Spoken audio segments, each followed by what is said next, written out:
This video is how to do a really basic graffiti tag in a stencil. I'm going to show you how to make a stencil today using a really simple graffiti font, and then another video just to show you how to print and use your stencil really effectively. You can see some examples that I've made previously here with some initials. We've got Chorlton High School, we've got some other people's initials here. Really simply done, very easy to do, and I'm going to show you how to do that now. So what you could do with really is some thick paper or card would be ideal. You're also going to need a style of font that you're happy to use and that you'd like to use. Okay, so here, like based on my pencil crayon version, I've drawn out and copied via tracing the initials HW. Okay, very lightly on there. All I've done is either hold it up to a window or hold it up to a computer screen and trace them through. Okay, now with simple letters like this, it's quite easy because if I go over here, pressing down really hard on the outline, we know that in a very simple letter like a H, I'm going to be able to cut out the whole letter and there's going to be no issues at all. With other letters, we've got to do bridges, but I'll just show you this one here. Then the W, the style of it, we've got areas that are very close together. So what I'm going to do is I'm going to draw around those areas, but I'm going to make the gaps between the sections of the letter a little bit bigger. So let's take this line down here. And go around the rest of the letter very, very easily. Okay, here. You can see now this bit here, I don't want them to be too close, so I'm going to make the gap reasonably wide. So I'm not going to take them any higher than there. Okay, so I've just amended the letter ever so slightly. And the same here, between this section and this section, I want there to be a reasonably big gap to make it easier for me when I'm cutting out the stencil.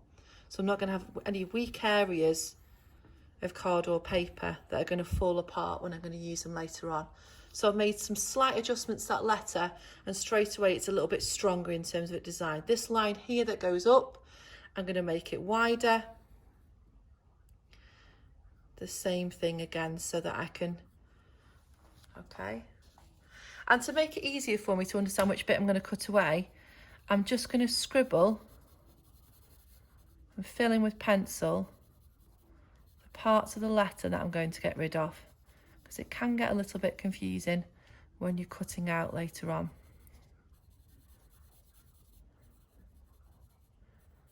Okay, same here, although it's pretty clear with this letter. Okay, right, with letters that have got different, we've got, you can see here I've got the initials RT. The T again is fine, it's a solid shape, but the R up here can be difficult because it's got sections inside the letter, particularly this bit here. If I cut away all this section, will fall through. So I'm going to have to make a bridge or a gateway to that to stop it happening. So the same thing again, I'm going to draw around the outline of the letter, okay. Most of the letter I think is going to be not a problem. So the section in the middle here, I'm going to actually put a gap here, a very small gap that allows that section of cardboard here to be joined to the middle. If I don't have that, when I cut out this section of the R, the letter R, this section will fall away also. So I've amended it ever so slightly. It still looks like an R, which is fantastic, but it's got that again here, because of the way it's crossed over in the font style, this triangle's caused me a problem again. So the same thing. Okay, I'm going to just draw the triangle in, and again I'm going to just have a little bit of a bridge.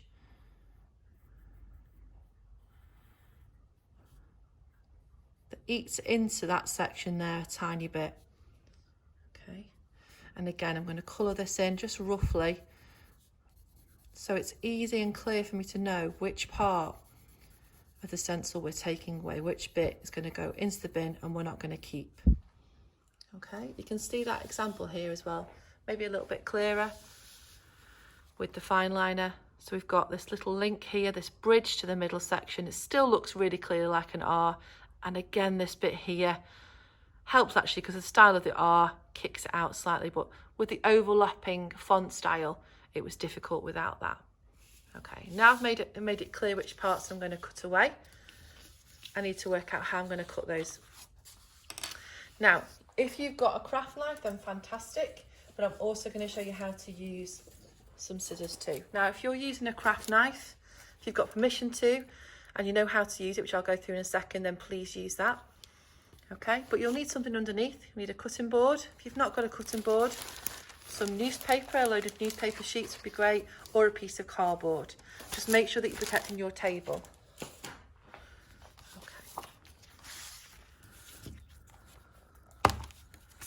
So with a craft knife, particularly one like this, it's got an adjustable blade. Not going to put too much open. And then I'm just going to lock that blade in place. It means that when I push it, the blade doesn't push inward. Okay, I'm going to use my normal writing hand, which for me is a right hand. Okay, I'm going to hold it like this. So my finger is on top of the plastic bit, certainly not the blade. The blade is pointing down. Okay, I'll show you on the side view of that. Okay, and I'm using that finger to press quite hard. My nail goes a little bit pinker because I'm pressing quite hard, and I'm always going to be cutting towards me, making sure that my other hand is always out of the way. Okay, so when I make a cut, I'm going to turn my card and constantly make sure that those cuts that I'm making are towards my body, which sounds dangerous, but it's better than the weight of my body going forward that way towards my fingers. Keeping my fingers out of the way.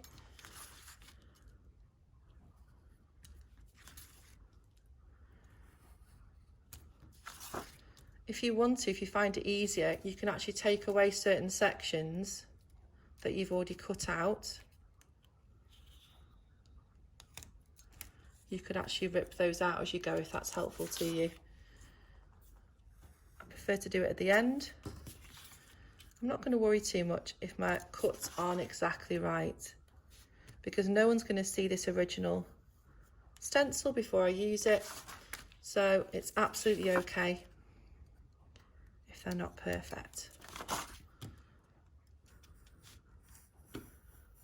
Just be careful as you go, because the card gets a little bit weaker the more you cut out of it, as you would expect.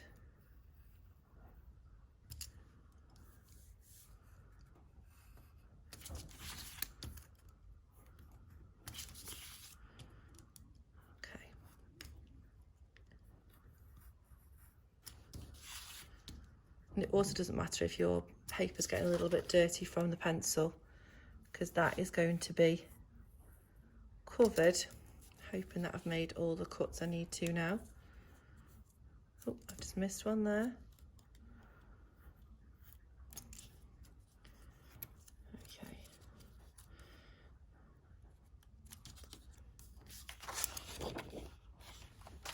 If you do it in one piece, the other advantage you have when you take it apart is you have a different type of stencil as well. Okay, here we go. Okay, so we've got my letter that I've cut out, and I've also got the gap it's left. Okay, always put the blade back using it. If you're using scissors, a different way to do that. It might just take you a little bit longer and slightly more fiddly. But you can't cut from the edge. You absolutely can't do that, otherwise it undoes the fact that it's a stencil. Okay, so the best way to start a cut would be to fold the paper ever so slightly, okay, and just take a little tiny snip in a section that you were going to cut away anyway. Okay, and once I've got that in there, it means I can get my scissors in, which is fab.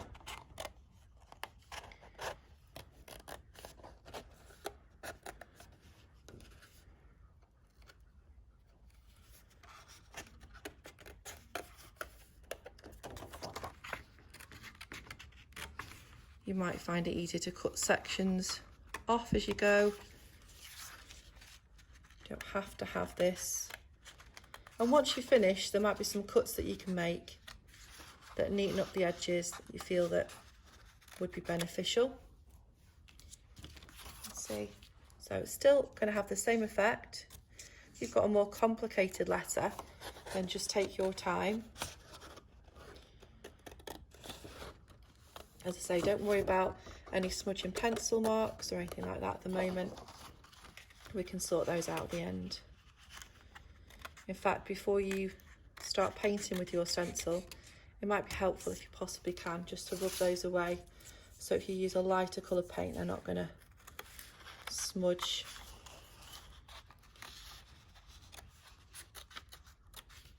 Okay. Okay, so 2 ways of cutting the stencil out, and then we'll be ready to print. So that's how to make your basic stencil.